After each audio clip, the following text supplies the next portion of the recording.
राहुल बाबा आम्ही बी तुमचं स्वागत करू. हाय असाच मंडप ठेवू. तुम्ही म्हणला तर भटजीला बी बोलवू. कारण गावाकडच्या मंगलाष्टका ऐका जरा कशा असत्या त्या.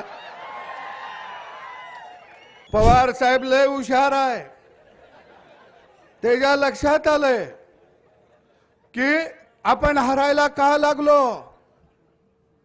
हरायला का लागलो त्याच्या लक्षात आलं या. आणि म्हणून पहिल्यांदा बारक्या गावात येऊन पवार साहेब बसलं. का बसलं. पहिल्यांदा राजकीय हत्या त्यांची झाली या 50-60 वर्षात. पहिल्यांदा ते गैवर घालायला गावात आलं या. एखादा जवळचा असला तर म्हणतो आता मी कसा जगू कसा राहू. काय त्याला सांगितलं पाहिजे असा गैवर घाल. मग आपण म्हणायचं बॅलेट पेपरचं तुला कशी आठवण येते या. इव्हन मशीन तुझा कसा घात केला या. आणि पहिल्यांदा देवाभाऊ नावाचा बाप या महाराष्ट्राच्या मातीमध्ये जन्माला आला. राहुल बाबा आम्ही बी तुमचं स्वागत करू. हाय असाच मंडप ठेवू. तुम्ही म्हणला तर भटजीला बी बोलवू. कारण गावाकडच्या मंगलाष्टका ऐका जरा कशा असत्या त्या.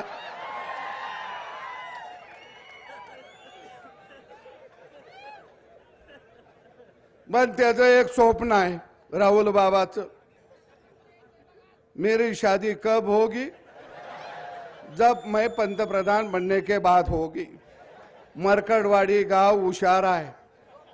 इथं पडळकर साहेब सांगतील त्यांना बॅलेट पेपरवर निवडणूक घ्यायची आहे. बिचाऱ्याचं लगीन झालं पाहिजे. पोलिसांना मी विनंती करतो त्यांना 2 डबं मांडून देतील. बॅलेट पेपरवर मतदान होऊन दे. तो गडी निवडून येऊन दे आणि त्याचा शपथविधी इथंच करतो आणि अक्षता बी इथंच टाकतो.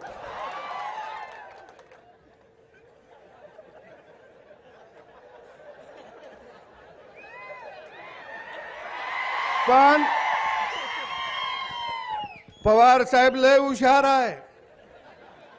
त्याच्या लक्षात आलंय की आपण हरायला का लागलो.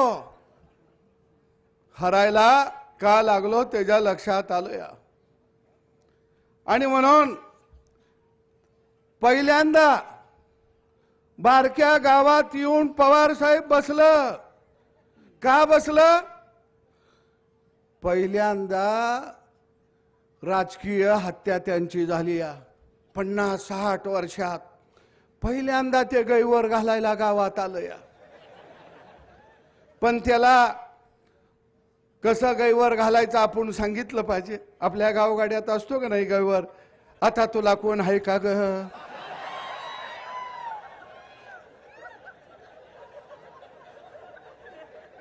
पुन्हा मग एखादा जवळचा असला तर म्हणतो आता मी कसा जगू कसा राहू. काय त्याला सांगितलं पाहिजे असा गैवर घाल. मग आपण म्हणायचं बॅलेट पेपरचं तुला कशी आठवण येते या. इव्हन मशीन तुझा कसा घात केला या. आता यांचा गैवार कार्यक्रम चाललाय. अरे नवतंत्रज्ञान हे आणलं कुणी. राजीव गांधीनं आणलं. त्यावेळी हे म्हणायचे टीव्ही आम्ही आणला, टेलिफोन आम्ही आणला, लाईटवर रेल्वे आम्ही आणली, पुलं आम्ही आणले, विमान आम्ही आणलं, ईव्हीएम मशीन आम्ही आणलं. आणि आता हे कसं आलं.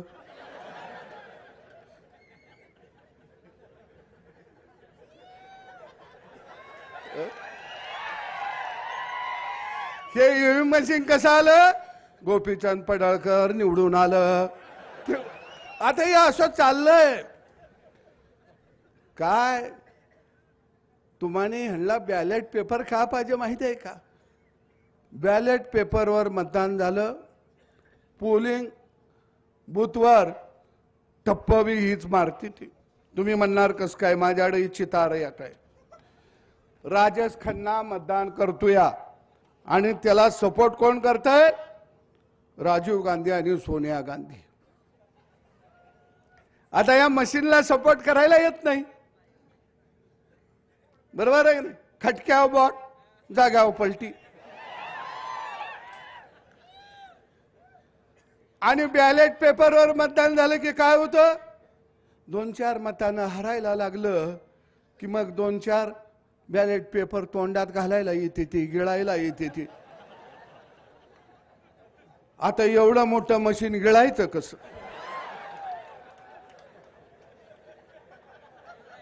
बरोबर आहे? काय पेपर फाडायला येते ती, काय खिशात घातलं आणि आपल्या एखाद्यानं ऑब्जेक्शन घेतलं, ह्यानं खिशात घातलं तर गडी पळून जातो या.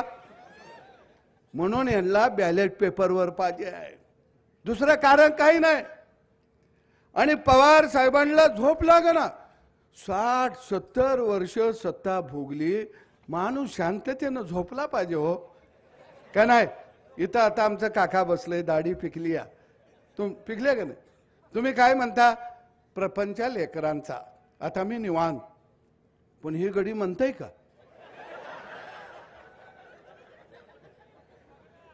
हे लेकरा बाळाचा प्रपंच म्हणायलाच तयार नाही. ह्यांना सवय लागली या सत्ता, माग पुढं पोलीस गाड्या, ह्यांना सवय लागली या अधिकाऱ्यांना तंबी द्यायची सवय लागली. आणि पहिल्यांदा देवाभाऊ नावाचा बाप या महाराष्ट्राच्या मातीमध्ये जन्माला आला. नाहीतर तुमच्या लक्षात आलं का? हे कुणाला बोलू देत नाहीत. कोण ह्यांच्या विरोधात बोलला? रामभाऊ तुम्ही आता आलाय मैदानात. आम्ही 40 वर्ष झालं ह्यांच्या समोरच आहे. रामभाऊ एखादा डाव जर पवार साहेबांना टाकला तर काय म्हणतात? पैलवानानं लंगोटा घातला, पैलवानानं ढाकव घेतलं. पवार साहेबांनी आता नवा डाव काढला, लंगोटा आमच्या बानं घातला. ह्यांच्या हातात बी कवा लंगोटा नव्हता, पण दरबारातले हुजरे साहेबांनी नवा डाव काढला. अरे गेली 40 वर्ष आम्ही यांचा डाव बघत होतो, पण देवाभाऊ नावाचा वस्ताद या महाराष्ट्राच्या मातीत आला आणि बारामतीचा तो पैलवान नव्हता, तुझी भोपळा होता. कुठला पैलवान आलाय? अरे नव तंत्रज्ञान तुम्ही आणलं. ईव्हीएम मशीन कुणी आणलं? काँग्रेसनं आणलं 2004 ला. त्यावर तुम्ही निवडणुका लढवल्या. केंद्रामध्ये 10 वर्ष सत्ता तुम्ही भोगली, राज्यात 10 वर्ष सत्ता तुम्ही भोगली. आणि आता म्हणायला लागले ईव्हीएम मशीन गडबड करतया. मग तुमची पोरगी निवडून लाखानं आली तवा ईव्हीएम मशीन चांगलं. रोहित पवार गेल्या वेळी निवडून आलं, ईव्हीएम मशीन चांगलं. गेल्या वेळी 2019 ला तुम्ही सगळे निवडून आला. उद्धव ठाकरेला बिचाराला कळलं नाही, ते मातोश्रीतच बसून होतं, त्याला माहीतच नाही बाहेर काय चाललाय खेळ. त्याला दाखवलं गाजार मुख्यमंत्री पदाचं, ते बी गेलं. आपल्या गावाकडे नाही का शेळीच्या पुढं मुगार धरल्यावर शेळी पळत सुटती, ते पळालं. पवार साहेब हुशार, त्याला माहित होतं शोगडी आजारी आहे आणि त्यात आला करुणा. पवारानं त्याला सांगितलं, तू बाहेर पडशील तर तुझं सगळंच जाईल, पैसा अडका, तू बघत गप ते जपून बस, तुला लागल तेवढं पोच करतो. त्याला केलं चिल्लर पोच आणि पोत्यात नोटा हाणल्याही नाही. ते फसलं, ते बिचारा बाहेरच निघालं नाही.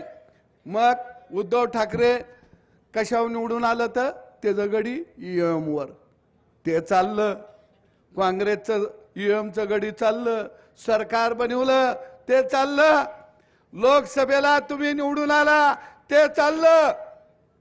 त्यावेळी काय म्हणले, महाराष्ट्रातल्या जनतेनं ठरवलेलं आहे की हे सरकार घालवायचं म्हणून मतं दिली. तेव्हा सुद्धा फेक नेरेटिव्ह तुम्ही पसरला. परवा 2 दिवसापूर्वी आकडेवारी आली, आम्हाने 56 लाख मतं पडतात. माझ्याकडे ती आकडेवारी आहे. मला वाटतंय काय गणित बी भारी आहे. ते म्हणले 2024च्या लोकसभेमध्ये आणि आत्ताच्या विधानसभेमध्ये आम्हाने मतं पडली 58 लाख. मग आमचं 10च गडी कसं निवडून आलं? दादाला पडले 56 लाख, 41च कसं निवडून आलं? अरे लोकसभेला भाजपला 1.5 कोटी होती, 9 निवडून आली. तुम्हाला 58 लाख मतं पडली, 8 गडी तुमचं निवडून आलं. मग 1.5 कोटी वाल्याचं 9 येते ते, आणि 58 लाख वाल्याचं पवार साहेबाचं 8 गडी निवडून येते ती. तुमचं गडी वाढलं कसं? काँग्रेसला 96 लाख मतं पडली लोकसभेला, गडी निवडून आलं 13, आणि 1.5 कोटी पडलं, त्याचं गडी किती निवडून आलं? 9. भावांनो, यांना लक्षात आलं बॅलेट पेपरवरती घोटाळा करता येतो. पूर्वी आपण घोटाळा केला. भंडारा लोकसभा मतदारसंघामध्ये भारतरत्न डॉक्टर बाबासाहेब आंबेडकर उभा राहिले, 18,000 मतानं पराभव झाला. पण त्या ठिकाणी कागदावरची बॅलेट पेपरवरची मतं बाद किती दाखवली? 72,000 मतं बाद दाखवली. आणि त्यावेळी जयप्रकाश नारायण म्हणले, ह्यात काहीतरी गडबड दिसते, या घोटाळा दिसतो या. अरे ईव्हीएम मशीन कायदा कुठे केला? लोकसभेमध्ये. सरकार कुणाचं? तुमचं. म्हणजे एकदा कायदा झाला की तो कायदा जनतेनं राज्यकर्त्यांनी पाळायचा असतो. या संसद हे कायदे मंडळ आहे. पण बघा, कायदा आपल्याला पाळायला सांगते ती आणि संविधान हातात घेऊन शपथ घेते ती. अरे संविधान म्हणजे काय आहे? संविधानानं माणसाला व्यक्ती स्वातंत्र्य दिलं, संविधानानं माणसाला कायदा दिला. मग ते संविधान हातात घेता आणि कायदा तुम्ही पाळायचा नाही म्हणता. आणि म्हणून मी मार्करवाडीतल्या जनतेला सलाम करतो की लोकशाही जिवंत ठेवण्याचं काम जर कुणी केलं असेल तर ते मार्करवाडी या गावानं केलेलं आहे. इथं एका माऊलीचा सत्कार झाला. अरे तिच्या पतीला तुम्ही बूथवर बसू दिलं नाही, पण आमची झाशीची राणी त्या बूथवर ते उभा राहिली आणि लोकशाही वाचवली. पवार साहेब, जर माय माऊली जर आपल्या बूथचं संरक्षण करत असेल तर तुमचा राष्ट्रवादी पक्ष हा पक्ष नाही, तर ही तुमची गुंडांची टोळी आहे, गुंडांची आणि लुटारूची टोळी आहे. आणि ती गुंडांची आणि लुटारूची टोळी या महाराष्ट्रामध्ये गाडण्याचं काम कुणी केलं असेल तर त्याचं नाव देवाभाऊ आहे. देवेंद्र फडणवीस ह्यांना वाईट का वाटतंय तुमच्या लक्षात आलं का? ते शाळा काढत नाही, ते कारखाना काढत नाही, ते दूध संघ काढत नाही, ते बँक काढत नाही, ते मेडिकल कॉलेज काढत नाही, ते पतसंस्था काढत नाही. ते कायच हानीना झालं या? आणि ह्यांना वाटतंय काय आम्ही आता हाणलं या, आता ह्या गड्यानं जर आमच्याकडे नजर गेली तर आम्हाने कुठं बसायला लागल, सळीतनं भाकरी नळीतनं भाजी. पवार साहेब देवेंद्र फडणवीसच्या विरोधामध्ये काय आहे तुमच्या लक्षात आलं का? मी जाता जाता सांगतो, आपण शेतकरी माणसं आहे. पवार साहेब लय हुशार आहे. ते काय म्हणतंय देवेंद्रजीला, ही सरकार म्हणजे दुधाची गाय आहे, गाय आहे. ते काय म्हणतं, या दुधाच्या गायीला खुश ठेवायचं असेल तर तिला चारा घालायचा, म्हणजे आपल्याला थोडं काहीतरी अनुदान दे, कुठं सोसायटीला चेअरमन कर, कुठं सरपंच कर, कुठं अजून मजूर सोसायटी काढून दे, कारखान्याला डायरेक्टर करून टाकायचं, सूतगिरणीला करायचं, दूध संघाला डायरेक्टर करायचं, बँकेला करायचं. एकदा डायरेक्टर झाला की गडी काका फुगवतच असतो या. तो म्हणतो ही बँक माझीच आहे, बँक ती हंती ती नुसती माझीच आहे म्हणतो. हा दूध संघ आमचा आहे. काय आहे त्याच्यात? खंगाळलेलं पाणी तर मिळतंय आपल्याला.